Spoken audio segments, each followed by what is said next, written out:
Please. Having no any issues. Having no any issues, no any guilty work. She's so throwing me bad behavior and rough say rough galigalas. Why? Is this possible, sir? A newcomer officer insult the senior innocent Havildar. What is this? And throw gali to throwing it. And also says that 2 months leave for better treatment my head. Momatha, what is this? Katla is a face? Hey?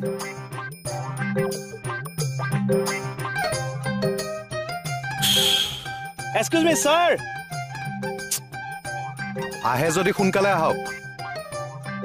Sir, আপুনি sir কথাটো কিয় গুৰুত্ব নিদিলে? কি গুৰুত্ব দিব লাগে? আপুনি গুৰুত্ব নিদিলে আমাৰ কি হ'ব ছাৰ? আপোনাৰ ছাতিটোৰ তলতে আমি নীতিটাকে নগলাকে আছো। আপুনি হৈছে আমাৰ সাহস। আপুনি আমাৰ মাই বাপ। আমি কুত্তাৰ বাচ্চা। অ' চৰি ভুল হৈ গ'ল।